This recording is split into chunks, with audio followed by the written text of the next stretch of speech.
हमारा मानना है कि लगभग सभी ने ओमाहा के प्रसिद्ध संत वॉरेन बफेट के बारे में सुना है। उन्हें 2008 में फोर्ब्स वर्ल्ड की अरबपतियों की सूची में सबसे अमीर आदमी के रूप में नामित किया गया था और लगातार कई वर्षों तक शीर्ष 3 में से एक के रूप में शामिल किया गया है। ऐसा कहा जाता है कि यदि आप उनके साथ दोपहर का भोजन करना चाहते हैं और ओमाहा के जोशी की शिक्षाओं को सुनना चाहते हैं तो आपको लाखों डॉलर का भुगतान करना होगा। फिर भी अभी भी ऐसे लोग हैं जो कोई खर्च नहीं छोड़ते। बर्कशायर हैथवे, जिस कंपनी का वह प्रबंधन करते हैं, वह दुनिया की शीर्ष 500 कंपनियों में शुमार है। इसके शेयर की कीमत आसमान छू रही है और कई बार प्रति शेयर $300,000 से भी अधिक हो गई है। जब कंपनी शेयरधारकों की बैठक बुलाती है तो हजारों निवेशक अपने आदर्श को व्यक्तिगत रूप से देखने के लिए भाग लेने के लिए ओमाहा की ओर दौड़ पड़ते हैं। बफेट लगातार दुनिया के अरबपतियों की सूची में शीर्ष पर क्यों हैं और निवेश जगत में एक आदर्श बन गए हैं? आप सोच सकते हैं कि उत्तर स्पष्ट है। ऐसा इसलिए है क्योंकि बफेट निवेश करने में अच्छे हैं और उनके निवेश प्रदर्शन ने दशकों तक डॉव जोन्स इंडस्ट्रियल एवरेज से बेहतर प्रदर्शन किया है। बफेट ने अपने समय का उपयोग अपने मूल्य और निवेश दर्शन को साबित करने के लिए किया है। उनकी शिक्षाओं को सुनना किसी विशालकाय के कंधों पर खड़े होने जैसा है। हालांकि क्या आपने कभी सोचा है कि बफेट निवेश करने में इतने अच्छे क्यों हैं? क्या यह उनकी अंतर्निहित निवेश प्रतिभा के कारण है? वास्तव में जब बफेट ने शुरुआत की थी तब वे उतने महान नहीं थे जितने अब हैं। वह हमारी तरह ही शेयर बाजार में एक छोटा सा शेयरधारक था। जब स्टॉक की कीमतें घटती तो वह उदास हो जाता और जब कीमतें बढ़ती तो खुश होता। शेयर बाजार में कई वर्षों तक काम करने के बाद उन्होंने एक कार्य प्रणाली बनाई और उन्होंने इस पद्धति का उपयोग उन असंख्य उपलब्धियों को हासिल करने के लिए किया है जिनका हमने पहले उल्लेख किया है। नमस्ते, बुक रेव में आपका स्वागत है। तो आप लोग जान ही गए होंगे कि आज हम किस बुक की समरी ले हैं। आज हम द वॉरेन बफेट वे पुस्तक का अनावरण करेंगे। द वॉरेन बफेट वे हमारे लिए बफेट की कार्य प्रणाली को खोलेगा और हमारे निवेश कौशल को बेहतर बनाने में मदद करेगा। यह पुस्तक बफेट के शिक्षा अनुभव से शुरू होती है, समीक्षा करती है कि उनका निवेश दर्शन कैसे बना और उनके निवेश विचारों का व्यापक सारांश प्रस्तुत करती है। पुस्तक बफेट के प्रसिद्ध निवेश मामलों का विश्लेषण करने के लिए इन अवधारणाओं का उपयोग करती है, जिससे हमें उनकी निवेश अवधारणाओं को बेहतर ढंग से समझने में मदद मिलती है। इस पुस्तक के लेखक रॉबर्ट जी हैगस्ट्रॉम मुख्य निवेश रणनीतिकार और एक प्रसिद्ध अमेरिकी कंपनी के प्रबंध निदेशक बफेट और मुंगर के विचारों के बारे में लिखने के लिए जाने जाते हैं। इस पुस्तक के अलावा उन्होंने द वॉरेन बफेट पोर्टफोलियो और लैटिसबर्ग द न्यू इन्वेस्टिंग भी लिखी। इस पुस्तक की 10 लाख से अधिक प्रतियां बिकी और यह न्यूयॉर्क टाइम्स बेस्ट सेलर सूची में 21 सप्ताह तक रही। आगे हम निम्नलिखित 4 भागों में इस पुस्तक का सार आपके साथ साझा करेंगे। भाग 1, 3 लोग जिन्होंने बफेट के निवेश सिद्धांतों को प्रभावित किया। भाग 2, बफेट का पहला निवेश सिद्धांत, स्टॉक चुनने के सिद्धांत। भाग 3, बफेट का दूसरा निवेश सिद्धांत, पोर्टफोलियो प्रबंधन के तरीके।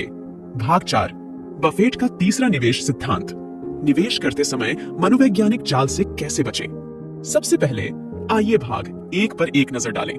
3 लोग जिन्होंने बफेट के निवेश सिद्धांतों को प्रभावित किया। पहले हमने कहा था कि बफेट कभी हमारी तरह ही शेयर बाजार में एक छोटे शेयरधारक थे, तो वह ओमाहा के ऋषि कैसे बने? अपनी बुद्धि पर भरोसा करने के अलावा बफेट के 3 महान गुरु भी थे, बेंजामिन ग्राहम, फिलिप ए फिशर और चार्ली थॉमस मुंगर। आइए पहले ग्राहम के बारे में बात करते हैं। ग्राहम पहले निवेशक थे जिन्होंने यह साबित किया कि स्टॉक का चयन सैद्धांतिक तरीकों पर आधारित हो सकता है। उनके ऐसा करने से पहले स्टॉक निवेश को जुए की तरह एक छद्म विज्ञान माना जाता था।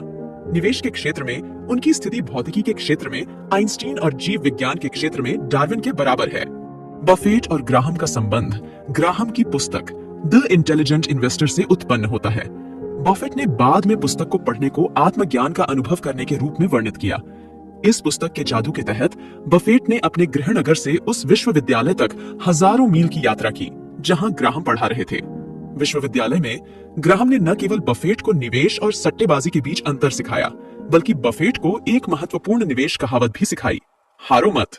ग्राहम का मानना है कि एक निवेश ऑपरेशन वह है जो गहन विश्लेषण पर मूलधन की सुरक्षा और पर्याप्त रिटर्न का वादा करता है।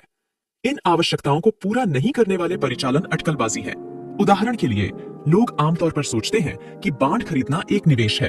हालांकि ग्राहम के विचार में यदि आप जंक बांड खरीदते हैं तो आप न तो मूलधन की सुरक्षा की गारंटी दे सकते हैं और न ही रिटर्न की संतोषजनक दर प्राप्त कर सकते हैं।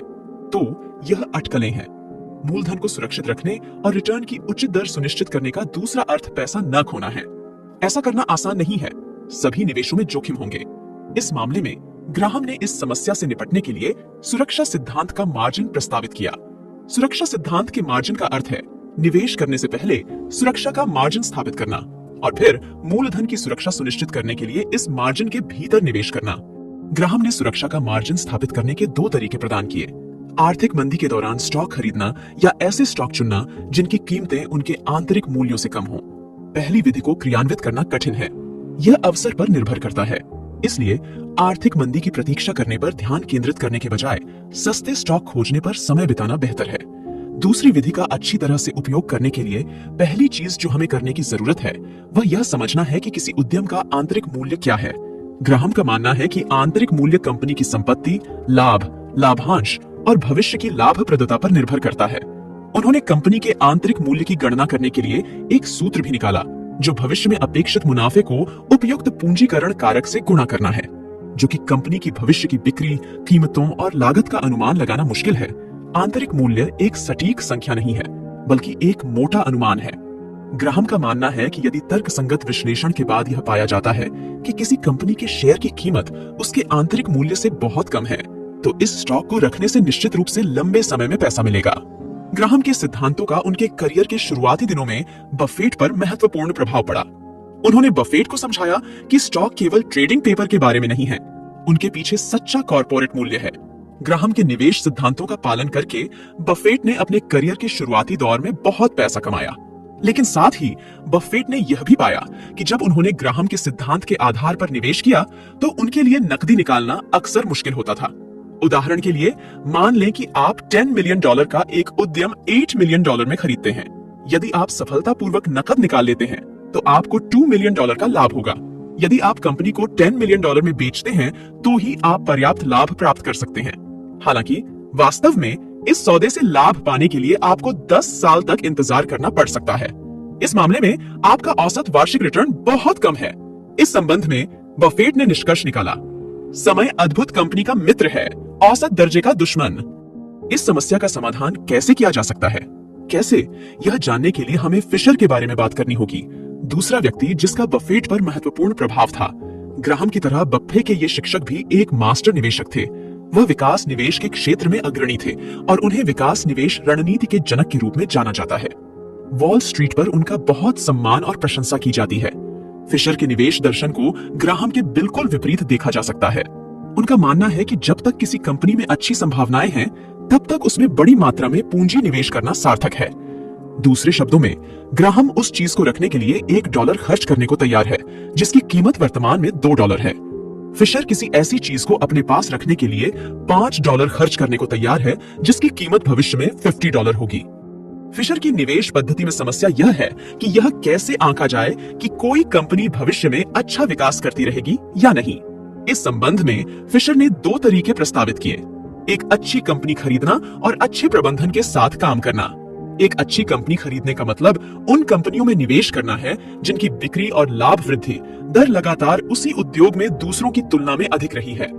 अच्छे प्रबंधन के साथ सहयोग करना फायदेमंद है क्योंकि दूरदर्शिता के साथ प्रबंधन उत्पादों की बाजार संभावनाओं का पहले ही अनुमान लगा सकता है, उद्योग के रुझान बदलने पर पहले से रणनीतियां तैनात कर सकता है और परिवर्तन के लिए तैयार हो सकता है। ऐसा प्रबंधन न केवल कंपनी को जीवित रहने की अनुमति देता है, बल्कि शेयर धारकों को दीर्घकालिक लाभ पहुंचाकर कंपनी को टिकाऊ भी बनाता है। उदाहरण के लिए, अमेरिका की एल्यूमिनियम कंपनी बढ़ने और विकसित होने में सक्षम थी क्योंकि उसके नेताओं ने हवाई परिवहन बाजार के तेजी से विकास का अनुमान लगाया था और उस क्षेत्र में एल्यूमिनियम उत्पादों की बिक्री को बढ़ावा देने के लिए पहले से तैयारी की थी। हालांकि बफेट बहुत पहले ही फिशर के सिद्धांत से अवगत हो गए थे, लेकिन फिशर के सिद्धांत का वास्तविक निष्पादक मुंगर था। मुंगेर के विचार में एक महान कंपनी के लिए उचित कीमत चुकाना एक औसत दर्जे की कंपनी के लिए सस्ती कीमत चुकाने से कहीं बेहतर है। उनके प्रभाव में आकर बफेट ग्राहम के सिद्धांत से आगे निकल गए। सीयर्स कैंडीज का अधिग्रहण पहली अच्छी गुणवत्ता वाली कंपनी थी जिसे उन्होंने खरीदा था। सीयर्स कैंडीज ने हमेशा कभी भी गुणवत्ता का त्याग नहीं करने की अवधारणा का पालन किया है। दशकों के विकास के बाद 1970 के दशक में यह संयुक्त राज्य अमेरिका के पश्चिमी तट पर सबसे महत्वपूर्ण कैंडी दुकान श्रृंखला बन गई। उस समय कंपनी के पास $10 मिलियन नकद थे। हालांकि बफेट के सलाहकारों द्वारा सुझाया गया खरीद मूल्य $40 मिलियन जितना था, जिसका मतलब था कि इसकी शुद्ध कीमत $30 मिलियन थी। खरीद मूल्य कंपनी की शुद्ध संपत्ति का 3 गुना था और ग्राहम के निवेश सिद्धांत की पूरी तरह से अवज्ञा करता था। आश्चर्यजनक रूप से मुंगर का मानना था कि यह उच्च कीमत वाला अधिग्रहण एक अच्छा सौदा था। मुंगर के कहने पर बफेट ने कंपनी को $25 मिलियन में खरीद लिया। 10 साल बाद उन्हें सीज कैंडीज के लिए $125 मिलियन की बोली मिली, जिससे बफेट को भारी मुनाफा हुआ। अब तक हमने उन 3 लोगों के बारे में सीखा है जिन्होंने बफेट के निवेश दर्शन को सबसे अधिक प्रभावित किया। शुरुआत में बफेट ग्राहम से प्रभावित थे और उन कंपनियों की तलाश करना पसंद करते थे जिनके स्टॉक की कीमतें उनके आंतरिक मूल्यों से कम थीं। जैसे जैसे बाजार बदला और बफेट बढ़े, उन्होंने पाया कि हालांकि यह तरीका अच्छा था, लेकिन इसका पूरी तरह से पालन करना मुश्किल था। इस समस्या के समाधान के लिए उन्होंने फिशर और मुंगर की सलाह ली। उन्होंने अच्छी कंपनियों के लिए भुगतान करना सीखा और उचित मूल्य पर बड़ी संभावनाओं वाली कंपनियों को खरीदने के इच्छुक थे। इन 3 मास्टर्स के प्रभाव में बफेट ने अपने निवेश कौशल में सुधार करना जारी रखा। आइए दूसरे भाग पर एक नजर डालें। बफेट का पहला निवेश सिद्धांत, स्टॉक चुनने के सिद्धांत। लगभग हर कोई मानता है कि स्टॉक एक उच्च उपज और उच्च जोखिम वाला निवेश है, जबकि एक अच्छे स्टॉक का मतलब उच्च उपज और कम जोखिम है। हालांकि हजारों विकल्पों के सामने इस प्रकार के स्टॉक की पहचान करना आसान नहीं है। इस भाग में बफेट हमें 4 स्टॉक चयन सिद्धांत प्रदान करता है: व्यवसाय, प्रबंधन, वित्तीय और मूल्य सिद्धांत। व्यावसायिक सिद्धांत क्या है? व्यावसायिक सिद्धांतों का उद्देश्य यह पहचानना है कि कोई कंपनी निवेश करने के लिए अच्छी है या नहीं। यह किसी चीज को खरीदने से पहले उसकी गुणवत्ता की जांच करने के समान है। बफेट का मानना है कि निम्नलिखित 3 बिंदु यह निर्धारित कर सकते हैं कि कोई कंपनी अच्छी खरीदारी है या नहीं। पहला बिंदु यह है कि किसी कंपनी के व्यवसाय को समझना आसान है या नहीं। इस तथाकथित समझने में आसान सिद्धांत का मतलब है कि आप इसे व्यक्तिगत रूप से समझते हैं या नहीं। बफेट ने कहा है, अपनी क्षमता के दायरे में निवेश करें। दूसरे शब्दों में, निवेश की सफलता इस बात पर निर्भर नहीं करती कि आप कितना समझते हैं, बल्कि इस एहसास पर निर्भर करती है कि आप कितना नहीं समझते हैं। उदाहरण के लिए, वॉशिंगटन पोस्ट में बफेट का निवेश समाचार पत्र उद्योग के बारे में उनके ज्ञान से अविभाज्य था। उनके दादाजी एक समय एक साप्ताहिक अखबार के मालिक थे। उनके पिता भी स्थानीय अखबार के संपादक के रूप में काम करते थे और बफेट खुद भी अखबार प्रकाशन में काम करते थे। इन सभी अनुभवों ने बफेट को समाचार पत्र उद्योग का पर्याप्त ज्ञान और समझ प्रदान की। दूसरा बिंदु यह है कि कंपनी के पास टिकाऊ और स्थिर परिचालन इतिहास है या नहीं। यदि किसी कंपनी ने अतीत में अच्छा प्रदर्शन बनाए रखा है, तो बफेट का मानना है कि इस कंपनी का भविष्य में भी अच्छा प्रदर्शन रहेगा। वॉशिंगटन पोस्ट इस अवधारणा का एक उदाहरण भी प्रदान करता है। बफेट के अधिग्रहण से पहले ही इसका परिचालन इतिहास दशकों पुराना था। बफेट जब बच्चे थे तब अखबार के लिए न्यूज बॉय भी थे। तीसरा बिंदु यह है कि क्या कंपनी के पास सकारात्मक दीर्घकालिक संभावनाएं हैं। जब बफेट ने वॉशिंगटन पोस्ट का अधिग्रहण किया तो उन्होंने संयुक्त राज्य समाचार पत्र उद्योग का सर्वेक्षण किया। उन्होंने पाया कि 1980 के दशक की शुरुआत में अधिकांश अमेरिकी समाचार पत्रों का कोई प्रत्यक्ष प्रतिस्पर्धी नहीं था। समाचार पत्र उद्योग में कम लागत और अधिक रिटर्न वाले उद्यम की विशेषताएं थीं। मुनाफा मार्जिन बहुत बड़ा था। यह भी एक प्रमुख कारण था कि वह वॉशिंगटन पोस्ट के अधिग्रहण को लेकर आश्वस्त थे। इन 3 बिंदुओं वाली कंपनी एक अच्छी कंपनी होगी। हालांकि यदि इसमें अच्छे प्रबंधन का अभाव है तो यह केवल समय और धन दोनों की बर्बादी होगी। इसीलिए निवेश करते समय हमें कंपनी के प्रबंधन की गुणवत्ता यानी बफेट के प्रबंधन सिद्धांतों पर ध्यान देना चाहिए। बफेट ने प्रबंधन से 3 मांगे की: तर्कसंगतता, स्पष्टवादिता और संस्थागत अनिवार्यता का विरोध। आइए पहले तर्कसंगतता के बारे में बात करें। इस तथाकथित तर्कसंगतता का अर्थ है विभिन्न विकल्पों का सामना करने पर सबसे उपयुक्त विकल्प चुनने में सक्षम होना। प्रबंधन में इसका अर्थ कंपनी के धन को उचित रूप से आवंटित करने में सक्षम होना है। किसी कंपनी के विकास और वृद्धि के चरण में तर्कसंगत प्रबंधन को धन बनाए रखना चाहिए और यहाँ तक कि बाहरी उधार और इक्विटी जारी करने के माध्यम से पूरी कंपनी के संचालन का समर्थन करना चाहिए। परिपक्वता और गिरावट के चरणों के दौरान प्रबंधन को अपने धन का उपयोग करने के सर्वोत्तम तरीके पर सावधानी पूर्वक विचार करना चाहिए। जब किसी उद्यम के निवेश पर रिटर्न की औसत दर से अधिक हो जाता है तो पूंजी को बनाए रखना बुद्धिमानी है।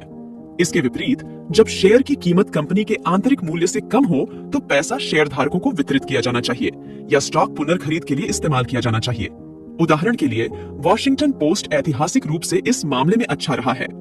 1970 से 1990 के दशक तक वॉशिंगटन पोस्ट के प्रबंधन ने पाया कि टेलीविजन और इंटरनेट से प्रतिस्पर्धा के कारण समाचार पत्र उद्योग का मुनाफा काफी कम हो गया था। मुनाफे में गिरावट के कारण प्रबंधन ने शेयरों की पुनर्खरीद की और शेयर धारकों के हितों को सुनिश्चित करते हुए बिना किसी हिचकिचाहट के स्टॉक लाभांश की संख्या में वृद्धि की। तो स्पष्टवादिता क्या है? बफेट का मानना है कि स्पष्ट प्रबंधन को कंपनी की वित्तीय स्थिति को पूरी तरह और ईमानदारी से प्रतिबिंबित करना चाहिए और सफलताओं को साझा करते समय गलतियों को स्वीकार करने के लिए तैयार रहना चाहिए। उदाहरण के तौर पर बफेट को लें। बर्कशायर हैथवे के प्रदर्शन के बावजूद वह अपनी वार्षिक रिपोर्ट में वित्तीय स्थिति और प्रबंधन प्रदर्शन पर खुलकर चर्चा करेंगे। इसके अतिरिक्त बफेट को सबके सामने अपनी आलोचना करने में भी खुशी होती थी। उदाहरण के लिए बफेट ने कंपनी की 1989 की वार्षिक रिपोर्ट में उन गलतियों को सूचीबद्ध किया जो उन्होंने अपने पहले 2 दशकों में की थी। बफेट के विचार में हर चीज का डटकर सामना करने से ही हम प्रबंधन और शेयरधारकों के लिए सुधार और जीत की स्थिति हासिल करने के तरीके ढूंढ सकते हैं। तर्कसंगत और स्पष्टवादी होने के अलावा प्रबंधन को संस्थागत अनिवार्यता का विरोध करना चाहिए।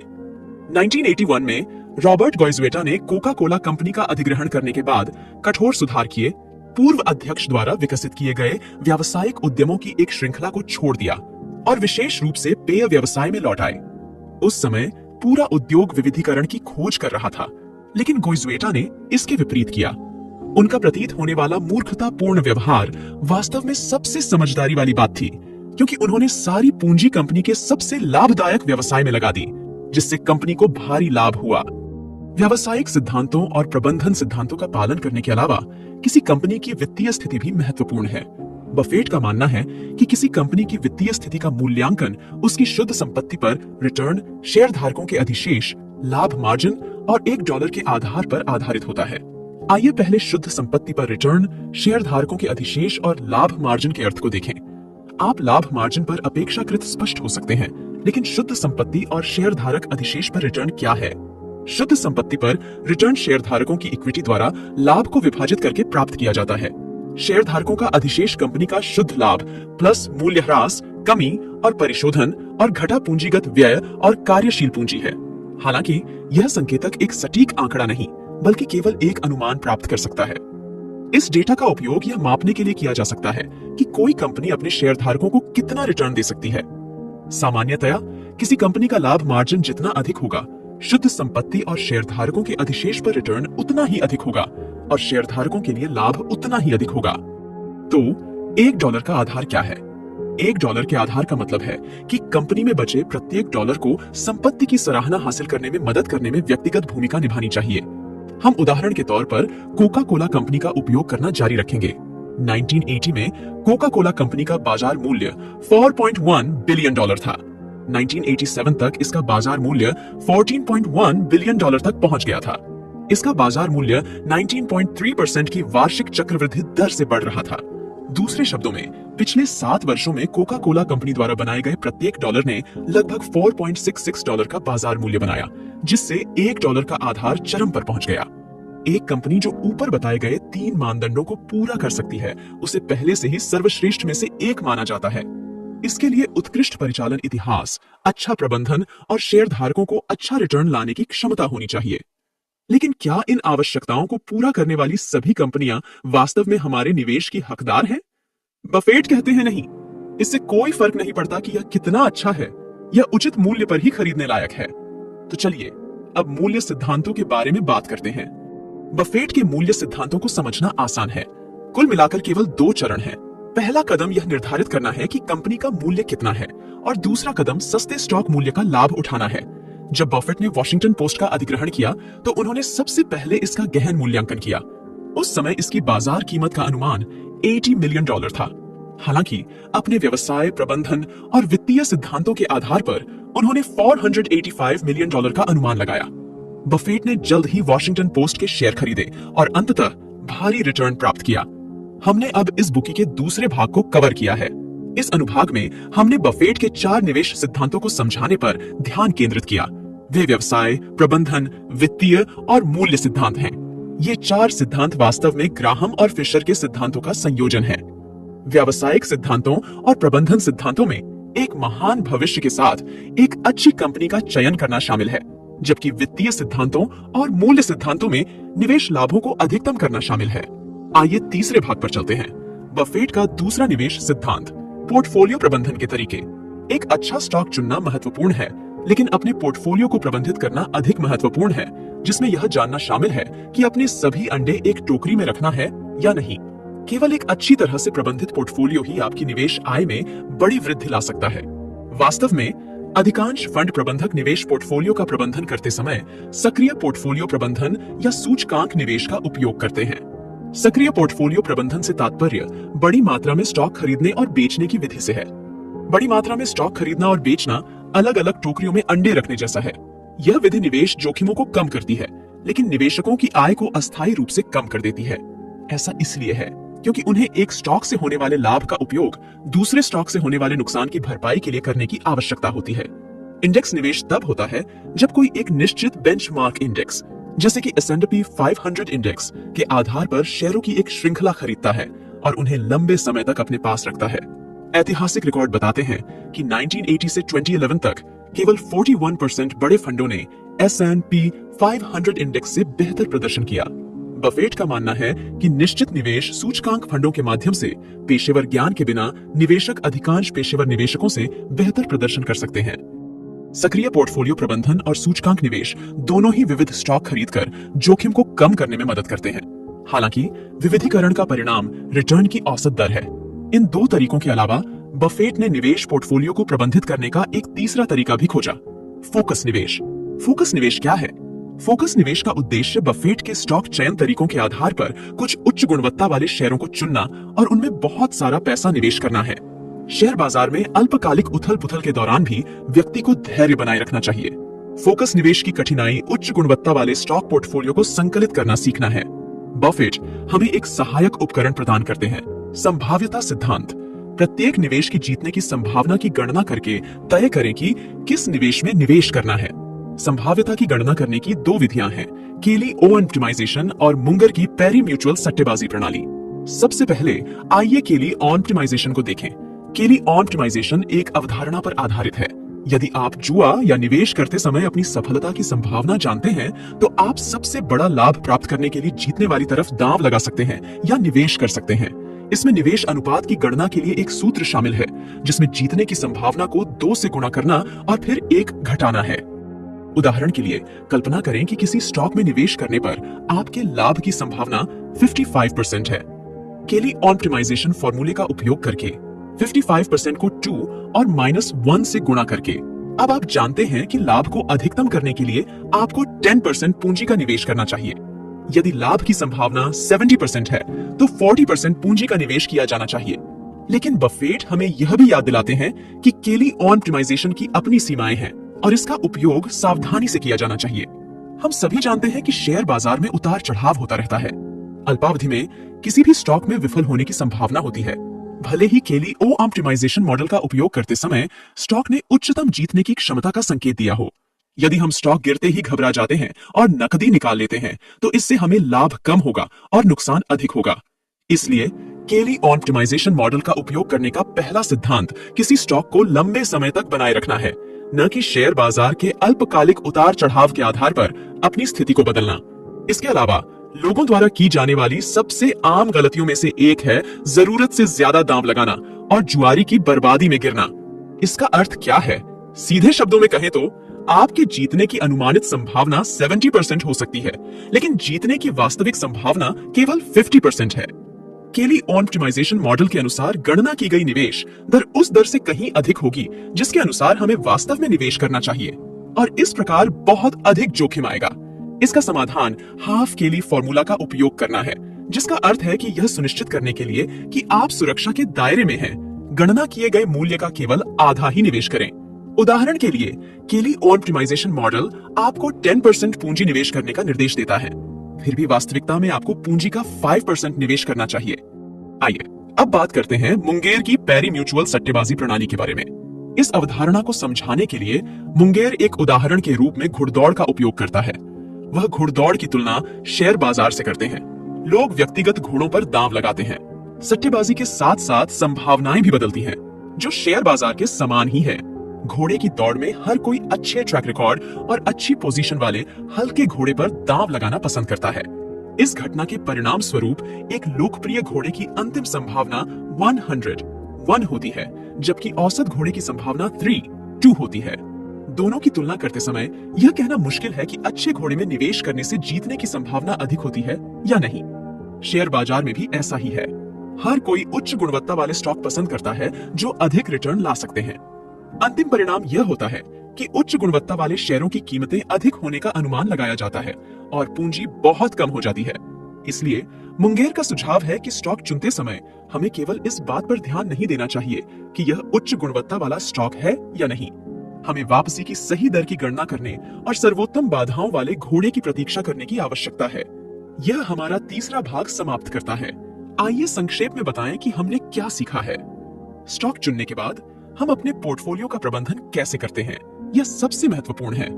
फंड प्रबंधकों के लिए अपने पोर्टफोलियो को प्रबंधित करने के 2 सामान्य तरीके हैं, अर्थात सक्रिय पोर्टफोलियो प्रबंधन और सूचकांक निवेश। इन 2 तरीकों के अलावा बफेट ने एक तीसरी प्रबंधन विधि भी प्रस्तावित की है, फोकस निवेश। फोकस निवेश का अच्छे से उपयोग करने के 2 तरीके हैं। सबसे अच्छा निवेश अनुपात की गणना करने के लिए केली-ओ ऑप्टिमाइजेशन मॉडल का उपयोग करना है।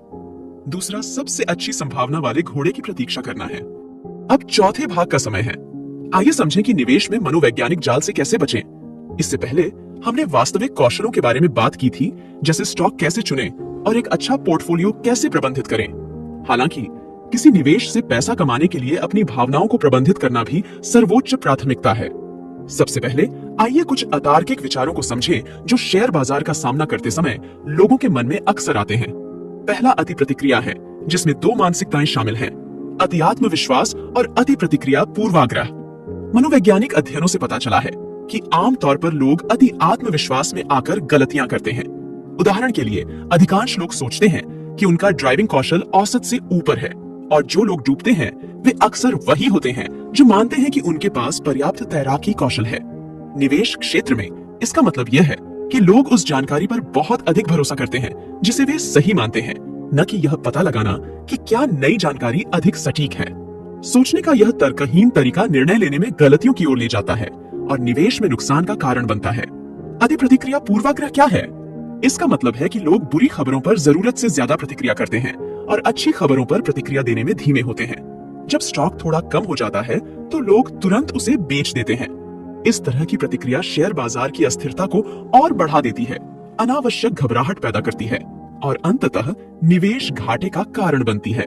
सोचने का दूसरा अतार्किक तरीका है हानि से बचना।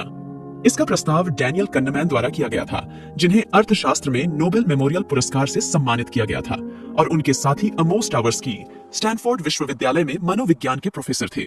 हानि से घृणा का तात्पर्य तब होता है जब किसी चीज को पाने की खुशी उसे खोने के दर्द से कम महसूस होती है। जब किसी शेयर की कीमत अटक जाती है तो कुछ लोग घाटे वाले स्टॉक को बेचने के लिए तैयार नहीं होते हैं। हालांकि यह वास्तव में अधिक संभावित नुकसान का कारण बनता है, अर्थात हम अन्य शेयरों में निवेश करके लाभ कमाने का अवसर छोड़ देते हैं। निवेश निर्णयों को प्रभावित करने वाला तीसरा कारक मानसिक लेखांकन है। मानसिक लेखांकन का अर्थ है कि लोग मानसिक रूप से विभिन्न खातों में पैसा बचाएंगे। उदाहरण के लिए, हम अपना वेतन अमीर बनने के लिए कड़ी मेहनत खाते में बचा सकते हैं, जिसमें बचत कड़ी मेहनत के माध्यम से जमा होती है। साल के अंत में बोनस को एक अतिरिक्त उपहार माना जाता है, जिसे लोग इनाम खाते में बचा सकते हैं। लॉटरी टिकट खरीदकर जीता गया पैसा मुफ्त भोजन खाते में सहेजा जाता है। जैसा कि पहले उल्लेख किया गया है, कुछ लोग घाटे वाले स्टॉक को बेचने के इच्छुक नहीं होते हैं जब उनकी कीमतें अटक जाती हैं। नुकसान से बचने के अलावा मानसिक लेखांकन भी इस घटना की व्याख्या कर सकता है। वास्तव में नुकसान वास्तविक है, लेकिन कुछ लोग अवचेतन रूप से मानते हैं कि जब तक कोई स्टॉक बेचा नहीं जाता है तब तक नुकसान वास्तविकता के बजाय केवल किताबों पर ही रहेगा। सोचने का चौथा अतार्किक तरीका अदूरदर्शी हानि विमुखता है। यह 2 कारकों को संदर्भित करता है जो निवेशकों की भावनाओं को प्रभावित करते हैं, हानि से बचने और मूल्यांकन की आवृत्ति। आमतौर पर यह सोचा जाता है कि निवेशक जितनी बार निवेश पर रिटर्न की जांच करते हैं, वे मानसिक रूप से उतने ही अधिक कमजोर होते हैं, फिर स्टॉक कम आकर्षक होंगे। निवेशकों के लिए बेहतर दीर्घकालिक लाभ की संभावना को खोना आसान हो जाएगा। सोचने का 5वां अतार्किक तरीका आर्किटिक हैमस्टर प्रभाव है। आर्कटिक हैमस्टर प्रभाव को लेमिंग विरोधाभास के रूप में भी जाना जाता है। लेमिंग्स ऐसे जानवर हैं जो टुंड्रा क्षेत्र में रहते हैं और सामूहिक रूप से समुद्र में कूदने के लिए प्रसिद्ध हैं। आर्कटिक हैमस्टर इफेक्ट उन लोगों को संदर्भित करता है जो हमेशा दूसरों का अनुसरण करने और बिना सोचे समझे अपने निर्णय लेने के आदी होते हैं। इस प्रभाव को समझाने के लिए बफेट एक छोटी कहानी सुनाते हैं। कहानी एक तेल खोजकर्ता के बारे में है जो पर्ली गेट्स पर सेंट पीटर से मिला था। सेंट पीटर ने कहा कि स्वर्ग में किसी अन्य तेल खोजकर्ता के लिए कोई जगह नहीं है। तो तेल खोजकर्ता को एक विचार आया। खोजकर्ता ने पर्ली गेट्स पर जोर से घोषणा की, तेल नरक में खोजा गया। तुरंत बड़ी संख्या में तेल खोजकर्ता स्वर्ग से नरक की ओर दौड़ पड़े। इस तरह के एक स्पष्ट झूठ ने कई तेल खोजकर्ताओं को बिना सोचे समझे स्वर्ग छोड़कर नरक में जाने के लिए प्रेरित किया। यह अक्सर उन लोगों के भाग्य के समान होता है जो आंख बंद करके भीड़ का अनुसरण करते हैं। शेयर बाजार में यह स्थिति बहुत आम है। जब कुछ लोग स्टॉक बेचते हैं तो अन्य लोग तुरंत घबरा जाते हैं और वास्तविक स्थिति की परवाह किए बिना अपने स्टॉक बेच देते हैं। क्या इन मनोवैज्ञानिक जालों से निपटने का कोई अच्छा उपाय है? बफेट दो तरीके साझा करते हैं। पहला है भावनात्मक कमजोरियों को प्रबंधित करना और दूसरा है धैर्य रखना।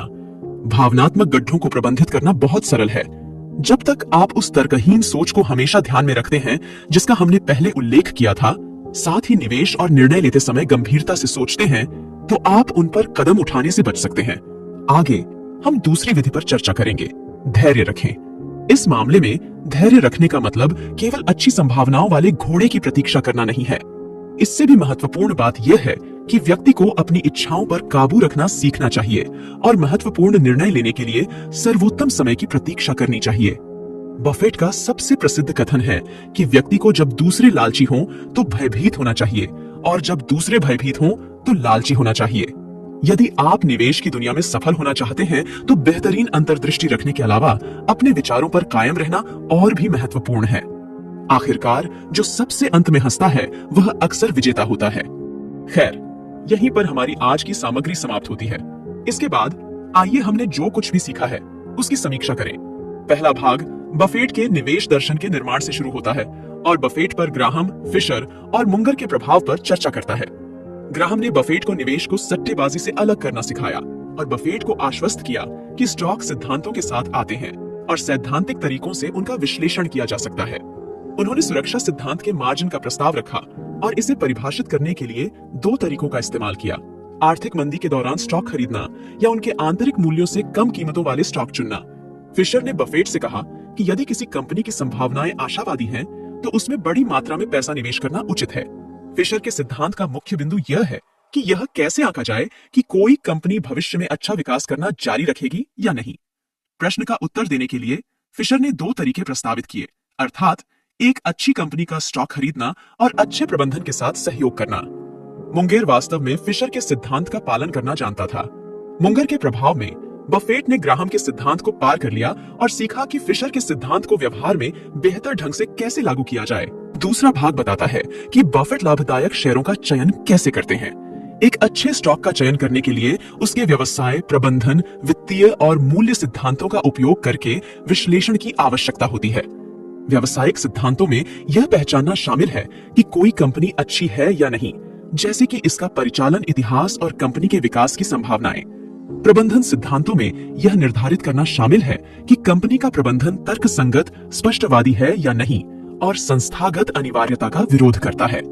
किसी कंपनी के वित्तीय सिद्धांत मुख्य रूप से उसकी शुद्ध संपत्ति पर रिटर्न, शेयरधारकों के अधिशेष, लाभ मार्जिन और $1 के आधार पर केंद्रित होते हैं। अंत में आपको मूल्य सिद्धांतों को लागू करना होगा। बफेट के मूल्य सिद्धांतों को समझना आसान है। पहला कदम यह निर्धारित करना है कि किसी कंपनी का मूल्य कितना है। दूसरा कदम कम कीमत पर स्टॉक खरीदने का लाभ उठाना है। तीसरा भाग इस बारे में बात करता है कि बफेट अपने पोर्टफोलियो का प्रबंधन कैसे करते हैं। अधिकांश फंड मैनेजर अपने पोर्टफोलियो का प्रबंधन करते समय सक्रिय पोर्टफोलियो प्रबंधन या इंडेक्स निवेश का उपयोग करते हैं। बफेट का मानना है कि निश्चित निवेश सूचकांक फंडों के माध्यम से पेशेवर ज्ञान के बिना भी निवेशक अधिकांश पेशेवर निवेशकों से बेहतर प्रदर्शन कर सकते हैं। इसके अतिरिक्त बफेट ने पोर्टफोलियो को प्रबंधित करने का एक और तरीका भी प्रस्तावित किया, फोकस निवेश। फोकस निवेश का सही ढंग से उपयोग करने के दो तरीके हैं। सबसे अच्छा निवेश अनुपात की गणना करने के लिए केली ऑप्टिमाइजेशन मॉडल का उपयोग करना है। दूसरा यह है कि इंतजार करें और देखें कि कौन सा विकल्प सबसे अच्छी संभावनाएं रखता है। चौथे भाग में हमने निवेश में मनोवैज्ञानिक जाल से बचने के बफेट के तरीके के बारे में बात की। हमने 5 सामान्य प्रकार के तर्कहीन विचारों के बारे में सीखा जो निवेश निर्णयों को प्रभावित करते हैं, जिनमें अति प्रतिक्रिया, हानि से बचना, मानसिक लेखांकन, निकट दृष्टि हानि से परहेज और आर्किटिक हैमस्टर प्रभाव शामिल हैं। इन मनोवैज्ञानिक जालों पर काबू पाने के लिए बफेट का मानना है कि 2 नियमों का पालन करना चाहिए। भावनात्मक गड्ढों को प्रबंधित करें और धैर्य रखें। वॉरेन बफेट वे निवेश में बफेट की वृद्धि और बुद्धिमत्ता को एक नजर में प्रस्तुत करता है। हमारा मानना है कि कई श्रोताओं ने इस पुस्तक से बहुत कुछ सीखा है और पहले से ही शेयरों में निवेश में अपना हाथ आजमाने के लिए उत्सुक हैं। हालांकि बफेट की बुद्धिमत्ता से बहुत कुछ सीखना बाकी है। हमें वास्तविक परिस्थितियों के आधार पर बफेट की निवेश विधियों की आलोचनात्मक समीक्षा करनी चाहिए और फिर उपयुक्त पद्धतियों का विश्लेषण करना चाहिए। यदि आप वित्तीय निवेश के बारे में अधिक जानना चाहते हैं तो आप निवेश गुरु ग्राहम और के बारे में अधिक जानने के लिए अन्य संबंधित बुकीज जैसे the intelligent investor, beating the street, poor Charlie's almanack और a random walk down Wall Street को भी सुन सकते हैं। पीटर लिंच, मुंकेर और बर्टन जी मैल्कियल। तो इस बुक समरी में इतना ही। देख, मैं हिस्ट्री बनाना चाहता हूँ और हिस्ट्री ऐसे ही नहीं बनती, लोगों को साथ लेकर चलना पड़ता है। मैं 100 ऐसे लोगों की सेना बनाना चाहता हूँ जो अपना 100% देने को तैयार है। फिर अपन 1001% हिस्ट्री बनाएंगे। आज फकीर नहीं फकीरी गई तरछो, तुझे नहीं सेट पे लो मादर चो। लाला, ओल्ड स्कूल हो या न्यू स्कूल, सबके सिलेबस में एक सब्जेक्ट कॉमन होता है, प्रॉफिट, और वो मेरा फेवरेट सब्जेक्ट है। हर्षद के धंधे की धार पे भरोसा रख, अच्छे अच्छों की कट जाती है इसके सामने। देखो, मैं सिगरेट नहीं पीता और जेब में लाइटर जरूर रखता हूं, धमाका करने के लिए।